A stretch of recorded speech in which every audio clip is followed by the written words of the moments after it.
consulto o engenheiro. Não importa lá se o cara é piloto, se é cientista, se fez pós-doc.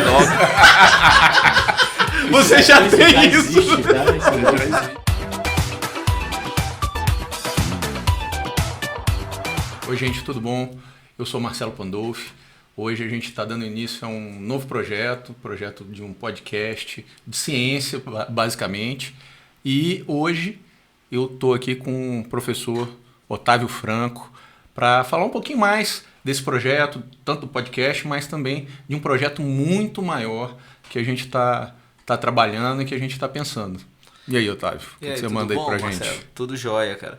Então, primeiro é um prazer estar aqui com o Marcelo. O Marcelo está organizando tudo, está hoje basicamente trocando uma ideia sobre esse projeto.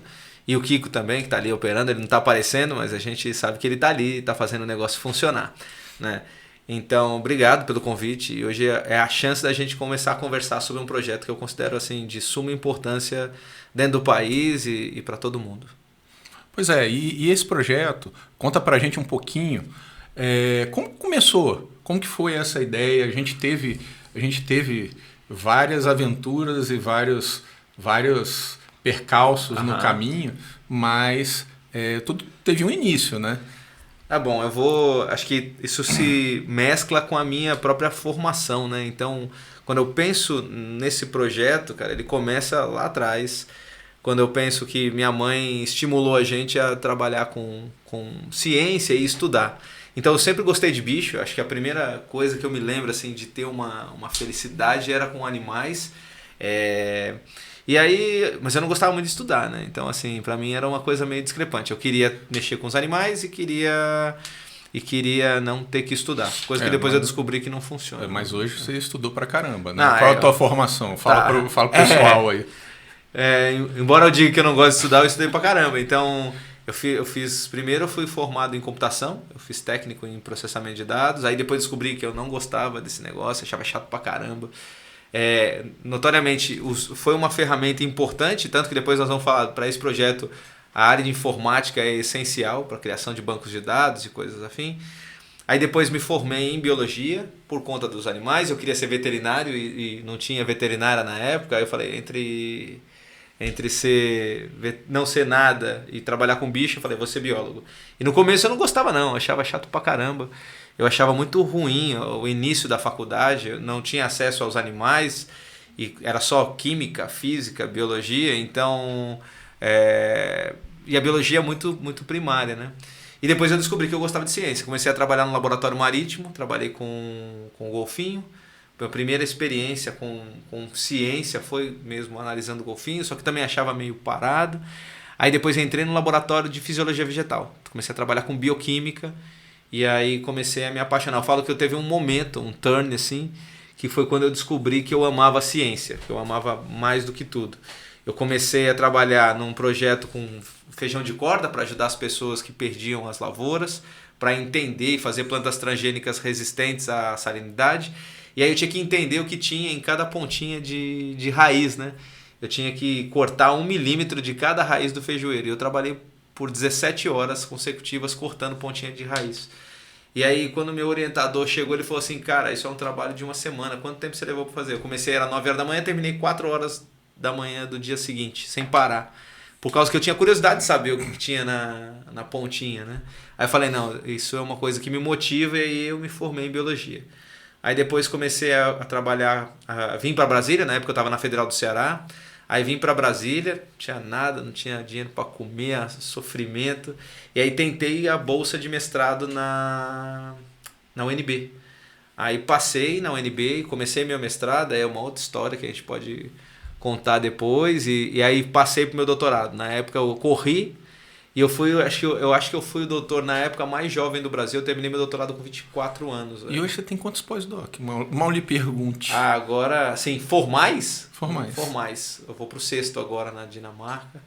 Então, depois eu comecei a viajar o mundo, né? Então, o primeiro foi na Embrapa, depois outro na Escócia, depois outro nos Estados Unidos, depois eu fui morar na Austrália, aí trabalhei um período na Austrália, aí trabalhei em Israel, trabalhei na Holanda, fiz um pós-doc grande de 1 ano no Canadá, mas trabalhei em todo quanto foi canto, tudo buscando ciência de de qualidade. Onde tinha uma pergunta legal e onde tinha uma tecnologia que eu não soubesse, que alguém pudesse me ensinar, eu ia. Então eu fui dos extremos, né? Eu já trabalhei tipo no Camboja, na Tailândia e trabalhei na Austrália, nos Estados Unidos, em centros, porra, legais pra caramba. Então, acho que é isso. A ideia é sempre buscar a excelência da ciência independente das fronteiras, né? Então, buscar o que podia me proporcionar de mais legal e que podia trazer para o Brasil também alguma coisa legal, né? E hoje você está Em que instituição que você está hoje? Está na Católica, né? Tá, então hoje eu coordeno o Centro de Análises Proteômicas e Bioquímicas no curso de Biotecnologia da Católica de Brasília. Esse é o minha posição mais antiga, que vai fazer uns 20 anos já que eu estou lá. Aí depois estou na Universidade Católica Dom Bosco, também como coordenador da biotecnologia. E hoje eu coordeno o Instituto Nacional de Ciência e Tecnologia na área de produtos bioinspirados. Então é um instituto transversal que atende 22 países, né, e atende vários estados do Brasil para a busca de produtos bioinspirados. Então eu trabalho com ciência o tempo inteiro. E também estou nessa parte de divulgação contigo, né, Márcio? Então, tem isso. Não, mas aí isso tudo para a gente introduzir o quê? Um projeto que a gente está curtindo agora, né, que é um projeto importante. E eu queria que você falasse um pouquinho desse projeto, que é o projeto Genoma Pantanal, que a gente deu esse nome, né? Uhum. Mas é um projeto que tem muito caminho pela frente. Então vamos falar um pouquinho, né, desse projeto. Esse projeto ele é um projeto bem legal, porque assim, ele começa, na verdade, a ideia ele foi se construindo com o passar dos anos.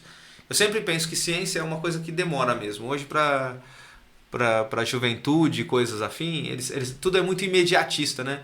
E eu não vejo a ciência como algo imediato. Então eu falo que eu comecei trabalhando extraindo semente, folha, ia para o meio do cerrado, pegava umas plantas tipo chapéu de couro e eu percebia que as plantas, os animais, os micro-organismos, eles têm uma capacidade imensa de nos proporcionar coisas boas, que vão desde alimento, cura e assim por diante. Então eu sempre pensei assim, produto natural, ele vai ajudar a gente pra caramba, né? Mas isso não fui eu que descobri, né? Isso, se a gente olhar China, medicina chinesa, medicina antiga, você vai em qualquer tribo, tem um xamã, tem um médico organizacional lá, que eu falo que é um médico funcional, um xamã, né?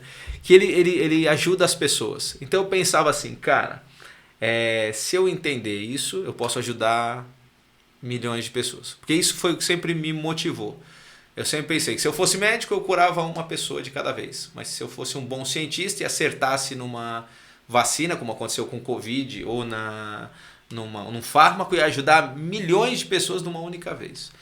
Só que eu achei que era meio restritivo. Eu não conseguia achar as correlações usando uma única espécie. Aí depois ampliamos, né, e começamos a fazer algo em larga escala. E aí a tecnologia há 20 anos atrás de sequenciamento genômico era uma.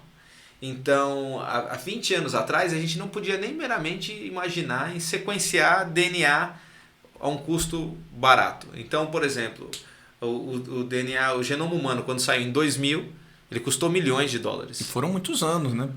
A expectativa era que fossem 25, e a tecnologia foi melhorando e eles baixaram para 15 ou 14 anos. Então, em 2000, um pesquisador chamado Craig Venter, que era tipo um cara chato pra caramba, ele veio no Brasil 2 vezes, a gente conversou com ele. Só que era um cara de muito potencial, né? Um cara muito inteligente, então ele... Mas não pode chamar o cara de chato, é feio. Bom, mas ele era chato mesmo, cara. E daí... Mas o cara é bom, velho. O cara era bom, não é porque o cara é bom, porque é legal. Aí o cara foi e conseguiu, ele nos Estados Unidos com a empresa dele, e também um conglomerado de universidades na Europa, liderados pela Inglaterra. Então os dois fizeram artigos de genômica. Isso abriu um potencial, né? Porque a gente primeiro achou que ia curar todas as doenças. Achamos que abrimos o manual do ser humano. Aí falamos, massa. Só que esse cara, ele teve uma ideia que ele falou assim, se a gente abrir o manual do ser humano, por que a gente não pode abrir o manual de um bioma? E era algo muito mais complexo, só que a tecnologia não permitia. Então o cara, não, vamos testar microbiota. Microbiota é você entender como todos os micro-organismos compõem uma determinada estrutura. Tipo, pegamos água. Água é cheia de micro-organismos. Então a gente vai entender como é que os micro-organismos estão lá. Assim como dentro da gente. Se eu pegar hoje, eu tenho quilos e quilos de micro-organismos que são funcionais. Se eu tirar eles de mim, eu provavelmente vou passar muito mal e vou ter problemas de saúde. Então, o ambiente segue a mesma linha. E ele começou pensando, bom, se eu sequenciar os micro-organismos e entender como é que funciona, eu consigo fazer uma contribuição para os micro-organismos.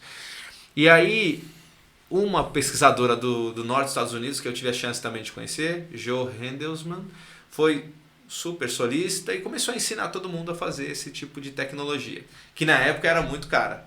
Então, logo milhões de dólares eram impensáveis para sequenciar um genoma, um bioma inteiro. Só que aí passou 10 anos e aí veio uma tecnologia nova chamada HiSeq. O HiSeq jogou o preço 100 vezes mais barato. E aí no começo já foi aquele pandemônio. Cara, já agora com 18 milhões eu vou conseguir por 1,8 milhões. Praticamente. Já caiu muito. Para os estados foi dinheiro uma coisa. Do lanche, 18 milhões. 5 anos depois estava em R$1.800. 1.800 dólares. $1.800. Então o negócio foi diminuindo porque a tecnologia foi avançando, as pessoas foram trabalhando e assim por diante. Quando a gente chega agora, a gente tem uma ideia, né? Poxa, agora é viável você sequenciar um bioma. É caro? É caro. Sequenciar um bioma completo, mas é possível. É algo que há 20 anos atrás já dá para pensar, né? E aí qual o benefício de sequenciar um bioma completo? É você entender todas essas interações. E observar que as estruturas são muito mais complexas do que a gente imagina. Então, quando eu olho um Pantanal, por exemplo, a gente vê lá o tuiuiu voando, o jacaré, a ariranha, todos estão juntos. E infelizmente, vai ter muita dificuldade de sobreviver sem o outro. Aquela velha história todo mundo já sabia, né? Tá tudo interligado. Isso, tá tudo interligado. E tá todo mundo interligado, talvez, inicialmente, pelos micro-organismos. Os micro-organismos, eles são um ponto focal. Embora a gente não os veja, a diversidade deles estão lá, eles estão trabalhando, eles estão ajudando, purificando a água, mantendo o pH, enfim, eles estão lá. Então, acho que a primeira pergunta que esse projeto poderia ter é como é que eles estão ali dentro e como é que eles funcionam. Porque eu também sei que qualquer mudança mínima vai ocasionar um efeito em cascata que vai levar a uma problemática para todos os outros. Então, hoje, o projeto Genoma Pantanal, ele quer ver o macro, mas ele também tem que olhar... E começar pelo micro, né? Que é uma forma de começar. Isso, é uma forma de começar, até porque eu sempre sou muito assim, começo do mais simples e vou complicando.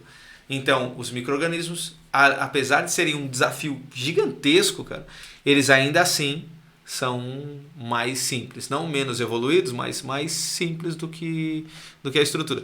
E aí, até com a nossa ida lá, foi um desafio, né? Foi um desafio de logística, de tudo, cara. Mas me explica direito, assim, como que começou essa história para a gente sair da universidade e ir para o Pantanal, para fazer esse mapeamento genômico? Como começou essa ideia? Veio da onde? Tá bom, então, porque uma das críticas que a gente tem... Porque essa parte eu não participei, então eu preciso... Você vai saber. Tá bom. Saber. Uma das críticas que a maior parte das pessoas tem é o seguinte, o que acontece no laboratório não é o que acontece na vida real. E isso é notório em grande parte para tudo.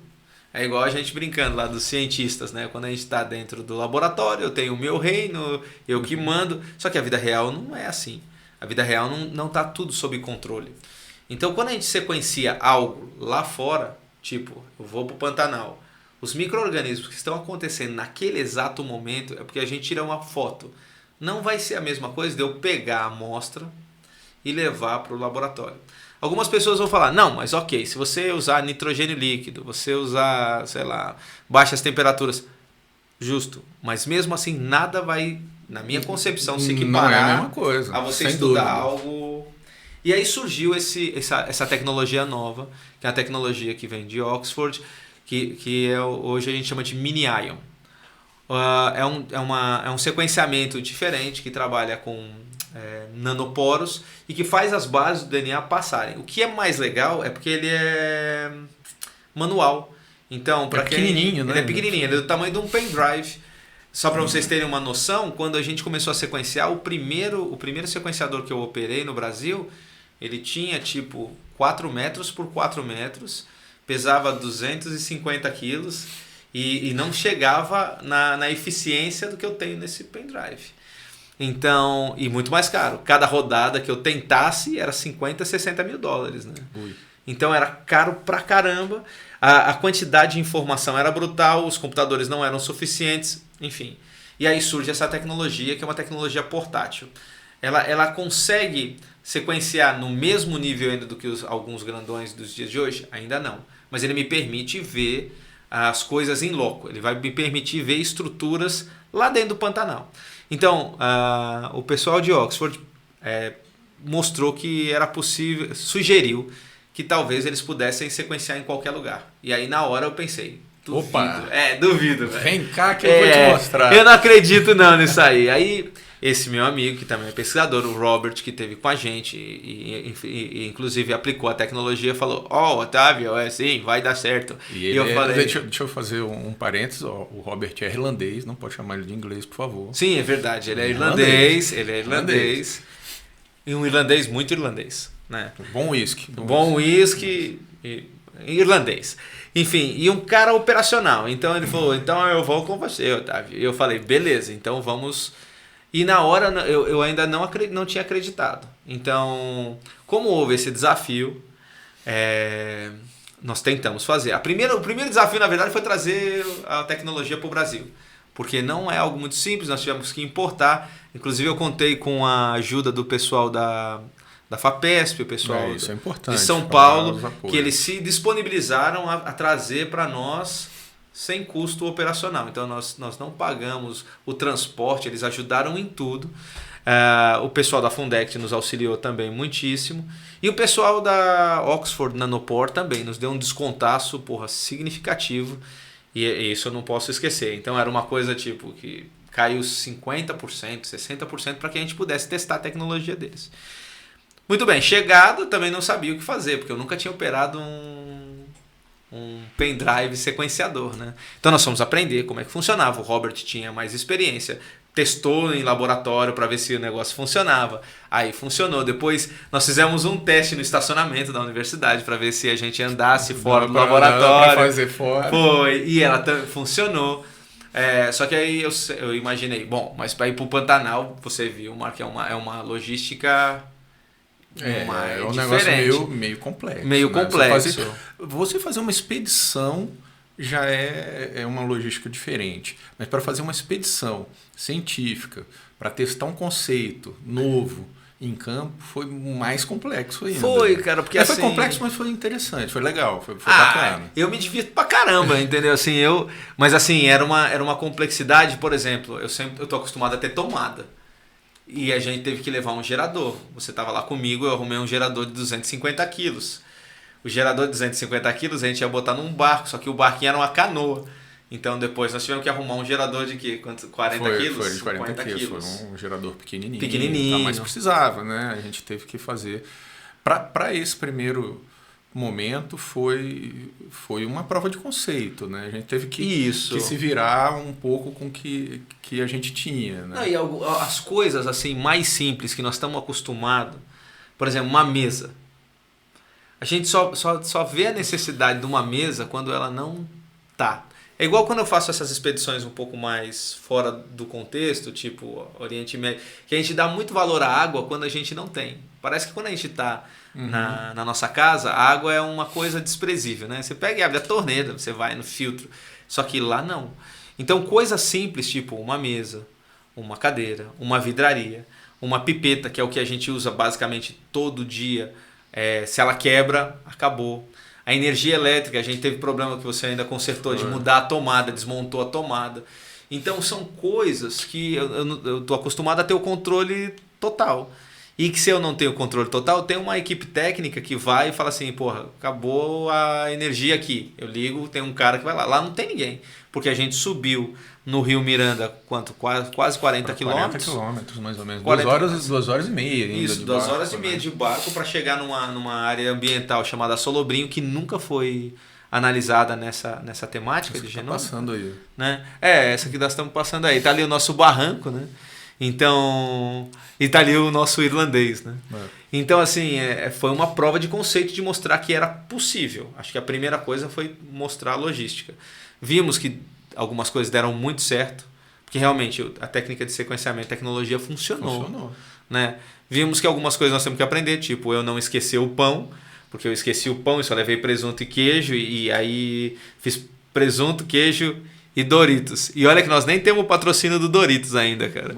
Mas eu tive Doritos enroladinho e os piloteiros olharam e falaram, cara, que comida é essa? Porque eles ficaram esperando um pão, né? Então... Pois é. E para testar isso aí foi uma equipe até grande, né? Para a gente fazer uma prova. Contando os piloteiros foram quase 14 pessoas, então... E ainda também demonstramos que foi legal, tá? Que a tecnologia... Foi legal. Isso é importante, foi legal. Foi legal, cara, porque a tecnologia não era tão complicada. Isso também foi uma coisa que... Porque até uma criança conseguiu operar. Talvez não todos os passos, mas se a gente tivesse dado o treinamento, uma criança teria feito do início ao fim. Então, para nós que vamos operar em campo, quanto menos complexa for a tecnologia, ela pode ser até complexa de entendimento. Nossa, sim, mas para os uso passando, mas para o uso ele tem que ser fácil. E resiliente, que é quente. Sim. Você viu lá, apesar que nós não pegamos um dia tipo excessivo, mas eu já peguei 44, 43 graus, onde você não pode ter um problema muito sério de desnivelamento da tecnologia. Né? Então... Agora, outra coisa também que foi um problema de logística foi a temperatura, o gelo. Sim. Então, é difícil encontrar gelo, né, cara, em determinados pontos para manter a estrutura. Isso só me mostra a importância de ir lá e sequenciar. Sim. Se é difícil para os caras arrumarem gelo, nitrogênio líquido num lugar como esse, como é que ele vai garantir a qualidade da amostra, cara, quando ele vai voltar? Pois é. E no final, quando a gente voltou da expedição, conta pra gente como que foi, o que pode se desdobrar disso? Como que o projeto vai seguir? Né? A gente chegou, mostrou os resultados, a gente teve o apoio da Fundect, né? do governo do Mato Grosso do Sul e tudo mais. Mas daqui para frente? Daqui, assim, porque aonde nós queremos chegar? Nós realmente queremos fazer uma análise ambiental de longo prazo. Então a ideia é você ter metas a curto prazo, médio prazo e a longo prazo para que a gente possa realmente ajudar o Pantanal e por conseguinte ajudar todos os outros biomas. Mas a gente precisa de recursos, a gente precisa de gente para aportar. Né? Porque na verdade quanto mais parceiros estiverem interessados em ajudar a gente a preservar o Pantanal e a trazer benefícios não só para o pantaneiro, mas para a humanidade, a gente gostaria. Então hoje, para onde anda o projeto? Né? Acho que o projeto ele tem uma perspectiva boa, porque nós fizemos uma prova de conceito de que a tecnologia funciona. Mas é um projeto caro, porque é um projeto de alta tecnologia que vai levar a ciência brasileira e o sistema de preservação ambiental do mundo para um outro patamar. Que é o que todo mundo busca, usar a tecnologia para poder fazer o melhor que a gente Isso pode jogar o Brasil em termos científicos, de preservação a nível genômico lá para cima. Até hoje eu posso... Hoje quem é que faz isso? Hoje, agora, com essa perspectiva da tecnologia, vai ter grupos... Vai ter mais, mas por enquanto hoje nós não temos nenhuma, pelo meu conhecimento, tá? Assim, não temos nenhuma produção científica de alto nível que mostrou o sequenciamento genômico de um bioma acompanhado a longo prazo. Isso nunca foi feito. Então, assim, e óbvio que existem muitos interesses do mundo inteiro de fazer isso. Mas nós estamos saindo na frente porque nós somos o primeiro grupo a perceber que a gente pode fazer a manutenção do bioma de acordo com os dados que a gente vai gerar a longo prazo. A outra coisa que é importante é porque isso vai gerar um banco de dados imenso, né? Então, a ideia não é sequenciar só os micro-organismos para fazer a manutenção da água. Para os animais, para a fauna. Para fauna e flora. Então, em algum momento, a gente criar um banco de dados genômico, parecido com a Arca de Noé, onde a gente vai ter informação sobre todas as espécies e poder depois acessar essa informação para poder ajudá-las a se manter E o mais importante, vivas. Né, como você falou, a gente está saindo na frente para mapear um bioma brasileiro por brasileiros. Isso, exatamente. A gente Isso é vai, importante. vai fazer Isso é um importante. desenvolvimento nacional. Isso é até importante Importante, falar, porque importante. assim, sempre que me perguntam por que eu voltei para o Brasil, todo mundo fala assim, Otávio, mas por que você não ficou lá nos Estados Unidos, não ficou no Canadá? Cara, primeiro que quem vai resolver o problema dos brasileiros é um brasileiro. Se você esperar um estrangeiro vir, o estrangeiro vai resolver o problema do país dele. E tá certo, não tá errado, não. A segunda porque é um desafio. Quando eu voltei para o Brasil, falaram assim para mim, Otávio, você nunca vai fazer pesquisa de alta qualidade aqui no Brasil. Eu falei, Como estavam errados. Exatamente. Depois eu fui para universidades particulares, privadas. Não tinha né? um personagem que falou assim, e ele acreditou. Totalmente, cara. Isso aí. Então, depois falaram, você não vai conseguir numa universidade privada. E hoje você está publicando na Nature. É isso. Então, e hoje eu posso falar, o nosso grupo é o quinto mais... Não vou falar o quinto, mas está entre os 5 mais produtivos do país na área de microbiologia, bioquímica e assim por diante. E depois falaram para mim que eu nunca ia conseguir produzir nada que fosse publicado na Nature. E a gente conseguiu também. Então agora as pessoas me dizem, você não vai conseguir sequenciar um genoma. Nós vamos. Isso é uma coisa, pode levar um pouco mais de tempo. Talvez, sei lá, se eu morrer antes, não. Mas mesmo assim, cara... Ainda volto para tentar conseguir sequenciar isso. Eu acho que assim, o andar da carruagem está indo bem. Como você falou, a gente precisa de suporte, a gente precisa de apoio, a gente precisa de empresas que queiram tá nessa empreitada. Eu acho que a gente está num caminho também. Tem um projeto de criação do Instituto, né? Para a gente poder também ajudar, devolver um pouquinho mais também para a sociedade, ficar mais fácil da gente ter suporte. Eu acho que assim, essa é uma causa que ela tem que ser abraçada por muitas pessoas. Ela não é uma causa simplória, assim. Eu acho que... E eu acredito isso do fundo do meu coração, cara. Eu acho que se a gente entende todo o contexto ambiental, a gente vai ter uma vida melhor para os nossos filhos, para os nossos netos. E eu acho que todo mundo quer um mundo melhor. Eu acho que a gente passou por uma fase da humanidade onde a gente devastou sem nenhuma consequência, sem nenhum estudo. Hoje isso não vale mais.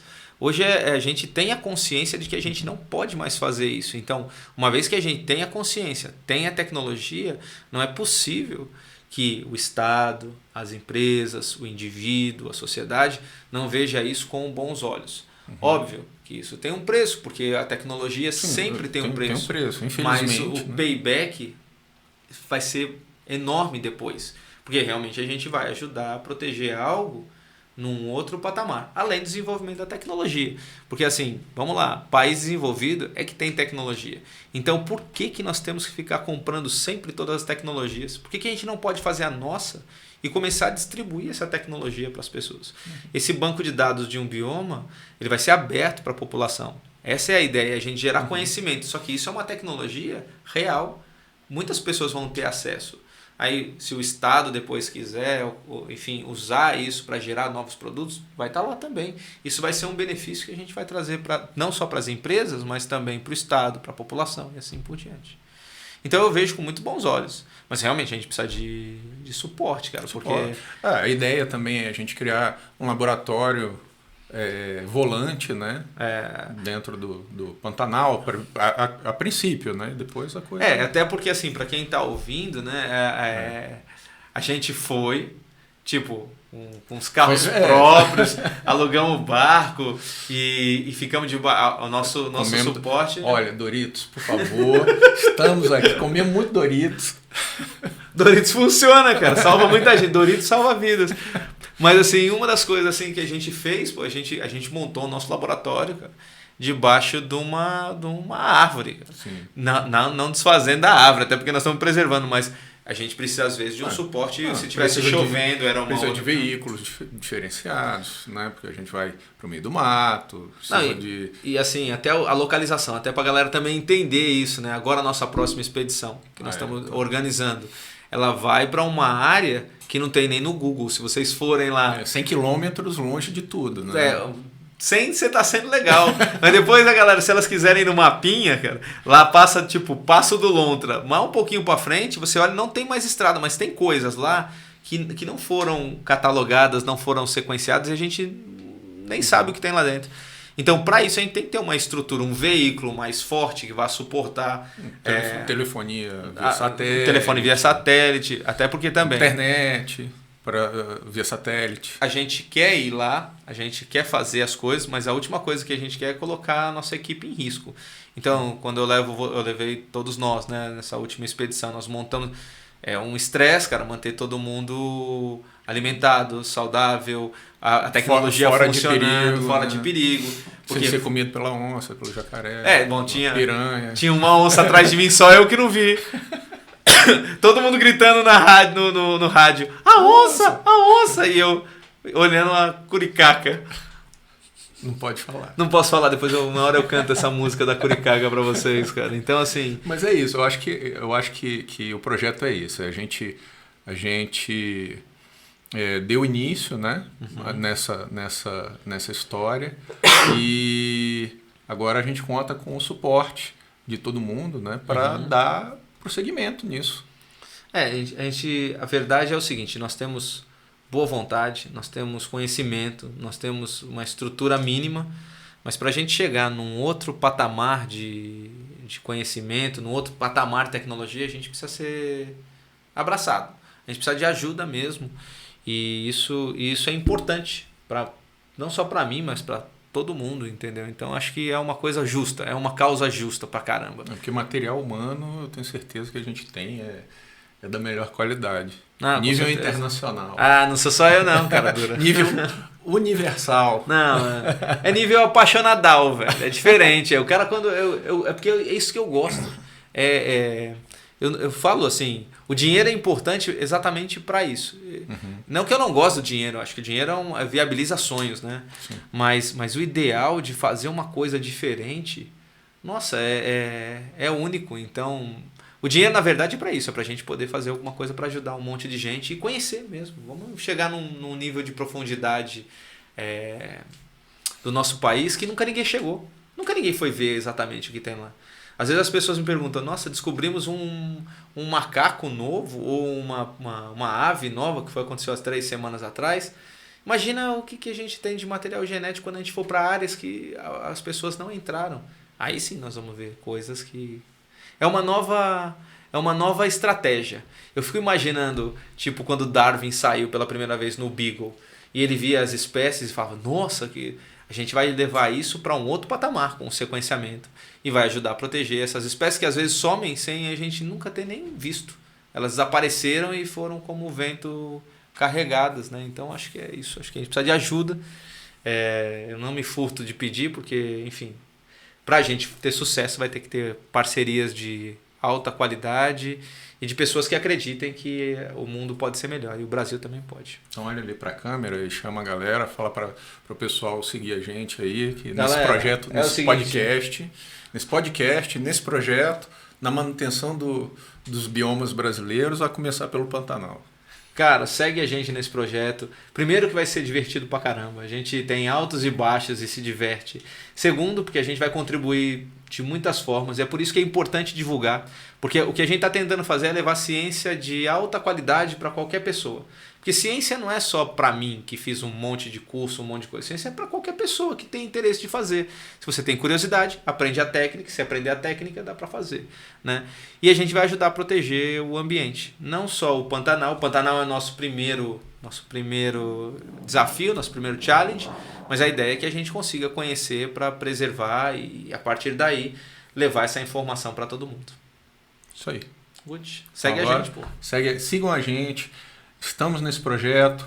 Não deixem de ouvir o nosso podcast. Não deixem de ver o nosso podcast também. Vai estar no YouTube, vai estar aí nas plataformas. Então não deixem de seguir a gente.